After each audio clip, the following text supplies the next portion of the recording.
Hello अस्सलाम वालेकुम। मन्नू के हेल्दी किचन में आप लोगों को वेलकम है।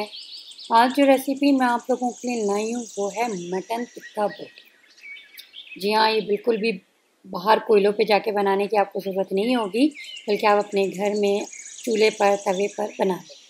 तो चलें इसको बनाना शुरू करते हैं। यहाँ पर मैंने ये हाफ़ केजी मटन लिया है, उसकी इस तरीके की क्यूब्स मैंने बनवाई हुई हैं।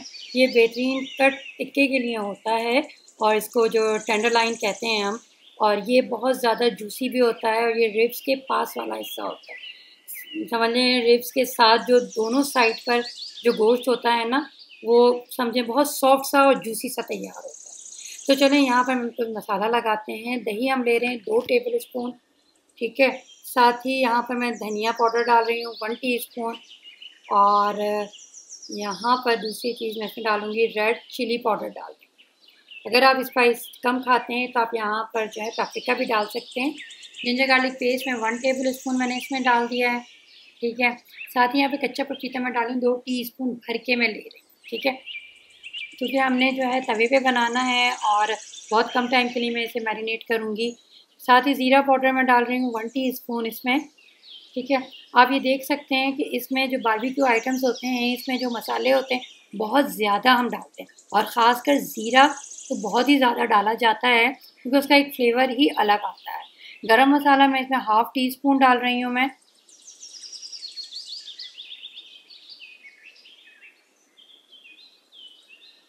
नमक में इसमें 1 टीस्पून डाल रही हूँ। आप चाहें तो कम भी कर लीजिएगा, ज़्यादा चाहें तो ज़्यादा कर लीजिएगा, वरना हाफ़ केजी के लिए 1 टीस्पून इनफ होता है, ठीक है।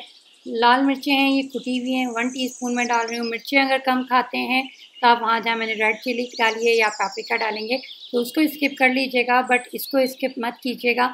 इसका टेस्ट ही बारबेक्यू में अलग होता है कुटी लाल मिर्च का, ठीक है। यहाँ पे मैं येलो मस्टर्ड डाल रही हूँ 1 टेबल स्पून भर के मैं लूँगी यहाँ पे, ताकि जो इसका भी फ्लेवर एक बड़ा मज़ेदार सा आता है, खट्टा खट्टा सा। साथ ही ये विनेगर मैं इसमें डाल रही हूँ, ठीक है। बस अब जी इसको हम मिक्स कर लेंगे अच्छी तरीके से। चलें जी, बस ये हमारा मिक्स हो गया है। अब हम इसको तकरीबन मैं 1 घंटे के लिए इसको मैरिनेट करूँगी।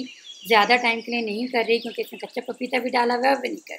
अगर ज़्यादा टाइम के लिए रखना हो तो विनेगर को आप स्किप कर दीजिए।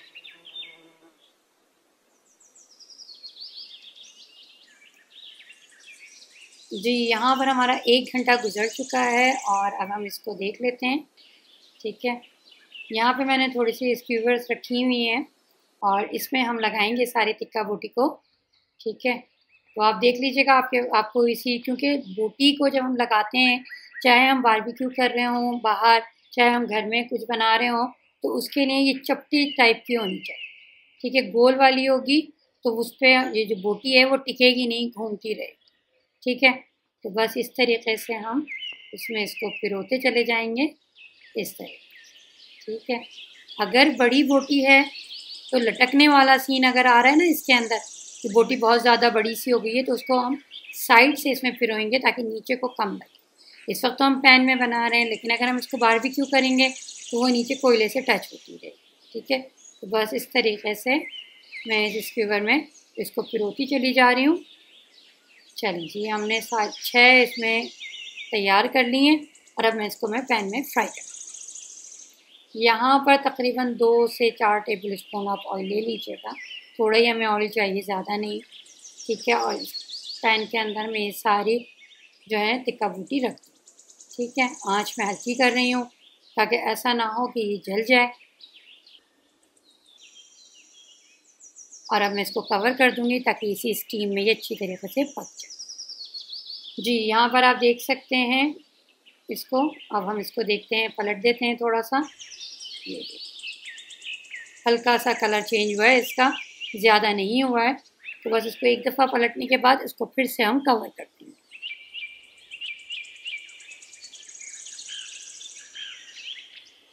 जी, अब आप देख सकते हैं इसको कि इसका कलर भी चेंज होने लग गया है और ये गला हुआ भी बहुत हो चुका है। तो अब हम इसको एक दूसरे पैन में मैं इसको यहाँ पे शिफ्ट करती चली जाऊँगी, क्योंकि अभी मुझे इस पर कोयले की धुनी भी देनी है, स्मोकी फ्लेवर, ताकि बहुत मज़ेदार सा इसको करना है। तो इसलिए मैंने इसको इसमें शिफ्ट कर दिया है और इसके ऊपर ये मैंने कोयला दहका के रखा हुआ था वो रख दिया है। और साथ ही इसके ऊपर मैं थोड़ा सा ऑयल डाल रही हूँ ताकि जो है इसमें इसकी स्मोक आ जाए। ठीक है, इसको मैं कवर करके 5 मिनट के लिए साइड पे रखती हूँ। ठीक है, अब यहाँ पर ये जो पैन हमारा था जिसमें मैंने भी बनाए थे, इसी में मैंने इस रोटी को जो मतलब समझे मैं इसके ऊपर ही इसको उतारूँगी टिक्का बोटी को, तो इस रोटी को इसी के अंदर मैंने तल लिया या सेक लिया थोड़ा सा। बहुत मज़ेदार सी तैयार होती है ये। बस जी इसको मैंने प्लेटर पे रख लिया। यहाँ पर हमारे 5 मिनट गुजर चुके हैं और इसको मैंने स्मोकी फ्लेवर, स्मोकी टच दे दिया है। तो अब मैं इसको हटा देती हूँ और सारी टिक्का बोटी को मैं प्लेटर पे शिफ्ट कर दूँगी। ठीक है, बहुत ही आसान और बहुत ही मज़ेदार सा ये टिक्का बोटी, मटन टिक्का बोटी तैयार हो गया है। तो इसको ज़रूर ट्राई कीजिएगा। बस ये हमारा ये प्लेटर तैयार है। साथ ही इसके यहाँ पर मैं थोड़ी सी प्याज रख रही हूँ जिसके ऊपर मैंने सुमक डाली हुई है और टिक्का वगैरह के साथ तो प्याज का जो कॉम्बिनेशन है वो भी कमाल का है। थोड़ा सा मैंने नींबू का पीस रख दिया है ताकि इसके ऊपर छिड़क के खाएं।